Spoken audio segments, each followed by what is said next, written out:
Naissance de la Palestine aujourd'hui est une faute extrêmement grave, et notamment à l'égard des nations qui luttent contre le terrorisme islamiste, parce que la réalité, c'est, comme je l'ai écrit, c'est que c'est le Hamastan en fait, que Emmanuel Macron ne reconnaît pas la Palestine. À partir du moment où il n'y pose absolument aucune condition, eh bien, il donne le sentiment à tous les terroristes islamistes du monde que lorsque l'on commet un crime aussi ignoble que la barbarie qui s'est déroulée le 7 octobre, on en tire des bénéfices. Reconnaître l'État palestinien moins de 2 ans après les crimes du 7 octobre et alors qu'une cinquantaine d'otages sont toujours détenus sur place à Gaza, c'est renforcer le Hamas. Mais pas du tout, c'est précisément l'inverse en vérité.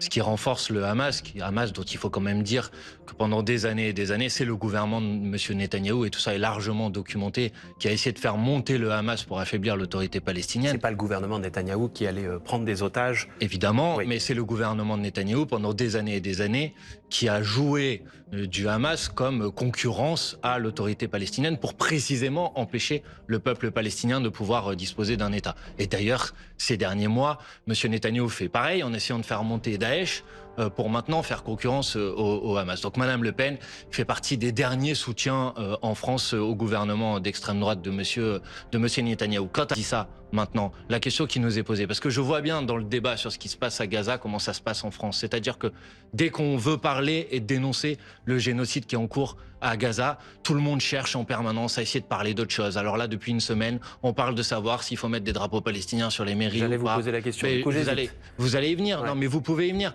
Mais est-ce qu'on peut parler à un moment de l'essentiel ? L'essentiel, c'est que vous avez des dizaines de milliers de personnes qui sont mortes à Gaza. L'essentiel, c'est que vous avez des gens qui meurent de faim. On en parle tous les jours, Manuel Bompard. Pas suffisamment, et je trouve que dans le débat politique en France, on ne parle jamais du vrai sujet. C'est qu'est-ce qu'on fait concrètement pour arrêter ce génocide à Gaza ? À quel moment on va arrêter de livrer des armes ? À quel moment on va faire des sanctions financières ? Il y a eu 30 sanctions contre Vladimir Poutine parce qu'il a violé le droit international. Il n'y a pas eu un seul train de sanctions contre le gouvernement de Netanyahou qui viole tous les jours le droit international et qui massacre des gens, qui est sous le mandat d'arrêt d'un mandat d'arrêt de la Cour pénale internationale pour crime de guerre. Et on continue à faire comme si de rien n'était. Manuel Bompard, figure centrale de la France insoumise, incarne ce souffle de vérité et de courage politique qui refuse de plier face au silence complice et au narratif mensonger. Dans un contexte où Gaza est ravagé par les bombes, où des familles entières disparaissent sous les décombres, où le peuple palestinien subit un génocide froidement orchestré par un État israélien ivre de domination, Bompard ose briser l'omerta médiatique et politique. Il dénonce sans détour l'inhumanité de ce projet colonial, cette logique du grand Israël qui n'a jamais cessé de se déployer, au prix du sang des innocents. Là où tant de responsables publics se perdent en justification, lui rappelle l'évidence, on ne peut pas parler de paix en fermant les yeux sur des crimes de guerre. Manuel Bompard dénonce ce génocide orchestré par Benjamin Netanyahou, ce Premier ministre cynique, stratège d'une fuite en avant guerrière. Il rappelle une vérité glaçante, derrière les discours, derrière les manipulations, Israël lui-même a financé et laissé prospérer le Hamas, nourrissant ce monstre pour diviser les Palestiniens, puis s'en servant comme prétexte pour écraser Gaza. C'est une hypocrisie insoutenable, un double jeu qui illustre toute la brutalité d'un pouvoir obsédé par la terre et le contrôle. Dans ce débat, Bompard se dresse comme un contrepoint indispensable. Il ne s'agit pas seulement de parler fiscalité, taxes ou justice sociale, mais aussi d'affirmer une ligne éthique claire, où la dignité des peuples prime sur les alliances militaires et les intérêts géopolitiques. Dans quelques minutes, vous débattrez, je le précise, ça vous fait sourire déjà, avec l'ancien patron du MEDEF, Geoffroy Roux de Bézieux, au sujet de la taxation des plus riches, de la taxe Zuckman, et des accusations lancées ce week-end par Bernard Arnault contre Gabriel Zuckman. Bernard Arnault, qui est l'homme le plus riche de France et patron de LVMH. D'abord, si vous voulez bien, la reconnaissance de l'État palestinien. J'ai dit la France tout à l'heure, mais en réalité, il y a une dizaine de pays qui ont fait de même ces dernières heures et qui vont faire de même dans les heures qui viennent, dont le Royaume-Uni, l'Australie, le Canada, qui ont embrayé derrière la position française. Est-ce que malgré tous vos désaccords avec le chef de l'État, et on sait qu'ils sont nombreux, vous saluez une victoire diplomatique d'Emmanuel Macron ? Écoutez, je dis qu'il était temps. Vous dites qu'un certain nombre d'autres États vont le faire en même temps que la France, mais il faut noter que 75% des États dans le monde l'avaient déjà fait avant. Et qu'il y a 10 ans en France, à l'Assemblée nationale comme au Sénat, des résolutions avaient été adoptées pour la reconnaissance de l'État de Palestine. Mais des présidents de gauche ne l'ont pas fait. Vous avez raison. Emmanuel Macron. Est-ce que vous le saluez simplement d'un Non, mais mot ? je vais vous répondre franchement. Je pense que c'est une bonne nouvelle qu'il y ait la reconnaissance de l'État de Palestine. Mais maintenant, je dis aussi que la reconnaissance de l'État de Palestine ne servira strictement à rien si elle ne s'accompagne pas de mesures immédiates et concrètes pour mettre un terme au génocide qui est en cours aujourd'hui à Gaza. Parce que sinon, ça revient à reconnaître un cimetière. Donc, moi, j'attends du président de la République pas seulement qu'il décide de reconnaître l'État de Palestine, qui encore une fois devrait être fait depuis des années et des années. J'attends du président de la République qui décide enfin d'infliger des sanctions au gouvernement de M. Netanyahou. J'attends du président de la République et du gouvernement français qui décrète un embargo total sur les livraisons d'armes. Comment on peut comprendre qu'on continue à livrer des armes à un État qui commet un génocide? Et c'est pas juste mes propos. Encore la semaine dernière, une commission de l'ONU disait indépendante de l'ONU, c'était pas l'ONU qui a une commission partie intégrante de l'ONU. C'est pas l'Assemblée générale de l'ONU. Je ne défends personne dans cette affaire, Manuel Bompard. Je ne dis pas que vous défendez qui que ce soit. Non, mais je précise pour les gens qui nous regardent, une commission qui a été internationale d'enquête mandatée par l'ONU, voilà, mais qui ne parle pas au nom des Nations Unies. Ce n'est pas une décision de l'Assemblée générale de l'ONU, mais cette commission a une légitimité. Elle parle de génocide. Et il y a 2 ans, la Cour internationale de justice parlait de risque de génocide. Alors vous nous dites, Manuel Bompard, ça ne change rien si on ne va pas plus loin, si on ne sanctionne pas sévèrement le gouvernement de Benyamin Netanyahou. À l'opposé du spectre politique, Marine Le Pen estime que cette reconnaissance est un cadeau fait aux islamistes du Hamas qui contrôlent, on le rappelle, la bande de Gaza. Et elle l'a dit ce matin sur BFM. Je considère que la reconnaissance de la Palestine aujourd'hui est une faute extrêmement grave, et notamment à l'égard des nations qui luttent contre le terrorisme islamiste, parce que la réalité, c'est, comme je l'ai écrit, c'est que c'est le Hamastan, en fait, que Emmanuel Macron ne reconnaît pas la Palestine. À partir du moment où il n'y pose absolument aucune condition, eh bien, il donne le sentiment à tous les terroristes islamistes du monde que lorsque l'on commet un crime aussi ignoble que la barbarie qui s'est déroulée le 7 octobre, on en tire des bénéfices. Reconnaître l'État palestinien moins de 2 ans après les crimes du 7 octobre et alors qu'une 50aine d'otages sont toujours détenus sur place à Gaza, c'est renforcer le Hamas. Mais pas du tout, c'est précisément l'inverse en vérité. Ce qui renforce le Hamas dont il faut quand même dire que pendant des années et des années, c'est le gouvernement de M. Netanyahou, et tout ça est largement documenté, qui a essayé de faire monter le Hamas pour affaiblir l'autorité palestinienne. C'est pas le gouvernement de Netanyahou qui allait prendre des otages. Évidemment, oui, mais c'est le gouvernement de Netanyahou pendant des années et des années qui a joué du Hamas comme concurrence à l'autorité palestinienne pour précisément empêcher le peuple palestinien de pouvoir disposer d'un État. Et d'ailleurs, ces derniers mois, M. Netanyahou fait pareil en essayant de faire monter Daesh pour maintenant faire concurrence au Hamas. Donc Mme Le Pen fait partie des derniers soutiens en France au gouvernement d'extrême droite de M. Netanyahou. Quant à la... Depuis des décennies, Israël commet en toute impunité des violations graves du droit international.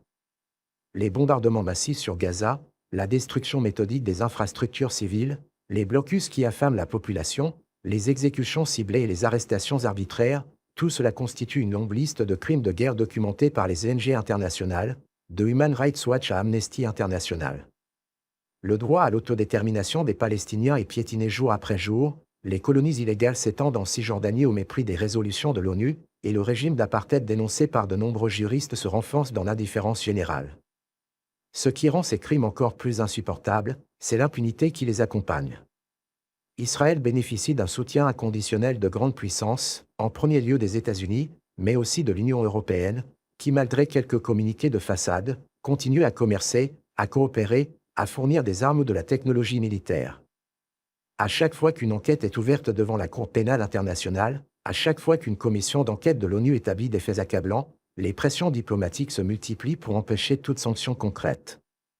Les victimes palestiniennes, elles, sont réduites au silence, leur voix étouffée par la machine diplomatique. Vous avez être libéré. Sans doute lu, Manuel Bompard, une tribune qui a été publiée par une vingtaine de personnalités, dont Philippe Torreton, l'animateur Arthur par exemple, qui disent la France doit conditionner cette reconnaissance de l'État de Palestine à la libération des otages et au démantèlement du Hamas. Mais moi, je vous dis précisément, d'abord, donner des conditions à une reconnaissance revient à... C'est ce qu'a fait le Royaume-Uni. Non, mais revient à ne pas reconnaître. C'est ce qu'a fait le Royaume-Uni. Le Royaume-Uni va reconnaître. Tant que... Oui. Le Royaume-Uni, là, va reconnaître. On ne connaît pas la date de la reconnaissance par Londres. Un certain nombre de pays vont le reconnaître, et je vous le redis, 75% des États dans le monde reconnaissent aujourd'hui l'État de Palestine. Précisément, une fois que cette reconnaissance a eu lieu, elle doit s'accompagner d'un processus politique. Et dans ce processus politique, évidemment qu'il doit y avoir, par exemple, la libération des otages. Mais il doit y avoir aussi la fin de la colonisation en Cisjordanie. Parce que Mme Le Pen peut dire ce qu'elle veut. Mais en Cisjordanie, aujourd'hui, c'est pas le Hamas qui est aux commandes et au pouvoir. Or, la Cisjordanie fait partie intégrante de l'État palestinien qu'il s'agit de reconnaître aujourd'hui. Donc, les gens qui continuent à soutenir et à appuyer de manière inconditionnelle, comme Mme Le Pen, un État qui commet un génocide, doivent avoir beaucoup de mal à se regarder dans une glace le matin en se réveillant. Parmi les signataires de cette tribune, Manuel Bompard, il y a Charlotte Gainsbourg, qui a donc demandé la reconnaissance en même temps que la libération des otages et le démantèlement du Hamas. Votre eurodéputé Rima Hassan a réagi sur les réseaux sociaux en signalant que Charlotte Gainsbourg suit sur ces mêmes réseaux sociaux le compte de l'armée israélienne et un autre compte pro-israélien. Dans la foulée de ce message de Rima Hassan, qui a été vu 800 000 fois, c'était il y a quelques minutes, une campagne de haine contre Charlotte Gainsbourg a débuté sur les réseaux sociaux. Il y a des choses absolument abjectes qui sont écrites. Ça s'appelle quoi? C'est du cyberharcèlement que fait Rima Hassan? Non, mais d'abord, là, vous faites une corrélation entre deux phénomènes qui n'en ont pas. Pourquoi donner le nom de Charlotte Gainsbourg et signaler qu'elle suit je ne sais pas si vous suivez le compte de l'armée israélienne. Non, ça pourrait être considéré comme une source. Non, ce n'est pas une source.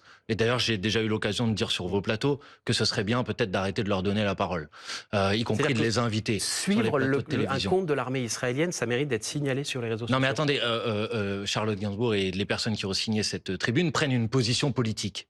Donc il est légitime que d'autres combattent ou contestent leur position politique. Mais pour le reste, attendez, Monsieur Fauvel, moi j'ai toujours été très clair. Pour le reste, si qui que ce soit a recours à de l'insulte ou à de l'agression, etc., moi je suis pas d'accord avec ça, je l'ai toujours dit, envers qui que ce soit.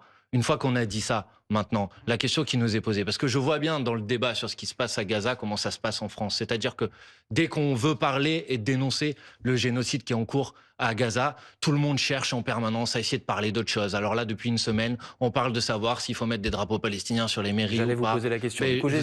Vous allez y venir, ouais. Non, mais vous pouvez y venir. Mais est-ce qu'on peut parler à un moment de l'essentiel ? L'essentiel, c'est que vous avez des dizaines de milliers de personnes qui sont mortes à Gaza.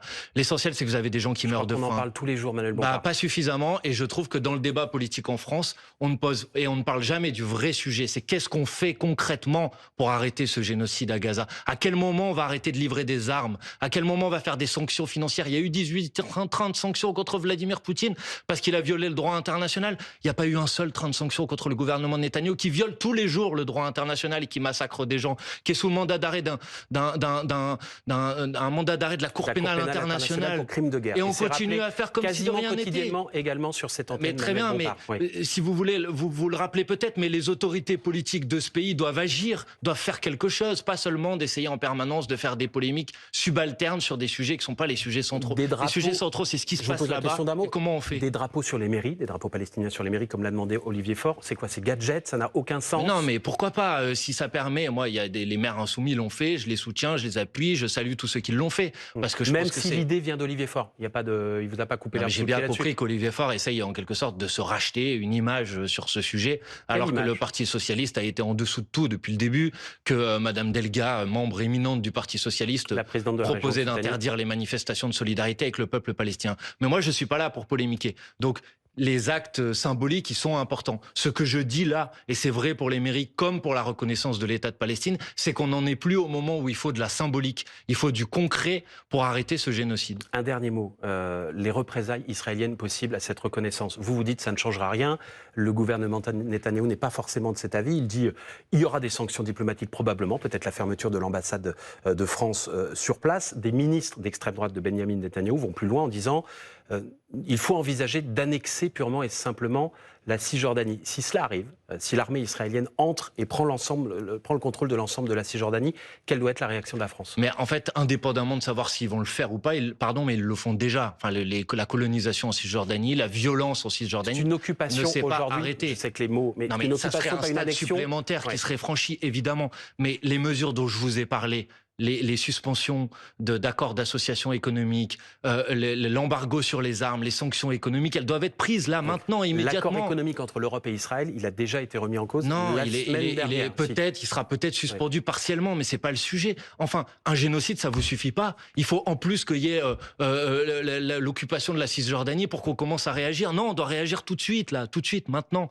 Ça fait déjà bien longtemps qu'on aurait dû réagir sur ce sujet. Enfin, moi, je vous le dis avec un peu d'émotion parce que je trouve que on est en dehors de la réalité et que je pense que pendant des années et des années, on aura une forme de culpabilité et de complicité sur les actes horribles qui ont été commis à Gaza depuis maintenant des mois, et que c'est une tache de sang sur le drapeau de l'humanité. Et que la France, elle est forte quand elle porte une parole de paix, quand elle est capable d'empêcher ces massacres et quand elle est capable Au bout du compte, il n'y a plus de place pour l'ambiguïté ni pour les faux-semblants. Israël a fait le choix de la barbarie, le choix de l'apartheid, le choix du génocide. En se cachant derrière les faux discours de sécurité ou de lutte contre le terrorisme, il n'y a qu'une réalité, celle d'un État qui écrase, qui massacre, qui rase des hôpitaux, des écoles, des familles entières, et qui s'autorise tout parce qu'il sait qu'aucune sanction réelle ne viendra. Voilà l'impunité d'Israël, se poser en victime éternelle tout en se comportant en bourreau au quotidien. Et qu'on ne vienne pas parler de démocratie. Une démocratie ne bombarde pas des enfants. Une démocratie ne construit pas des colonies illégales pour voler les terres d'un autre peuple. Une démocratie ne transforme pas un territoire en prison à ciel ouvert où l'eau, l'électricité, la nourriture deviennent des armes. Israël est un régime colonial et raciste, protégé par ses alliés occidentaux, qui ferment les yeux tant que leurs intérêts stratégiques sont préservés. Alors oui, il faut avoir le courage de le dire, Israël commet un génocide à Gaza, et chaque silence, chaque complicité, chaque lâcheté en Europe ou ailleurs n'est qu'un carburant de plus pour ces crimes. Dans l'histoire, on se souviendra de celles et ceux qui ont osé dénoncer, et de ceux qui ont détourné les yeux. Manuel Bompard fait partie des premiers. Les autres, eux, devront répondre de leur silence complice face à l'horreur.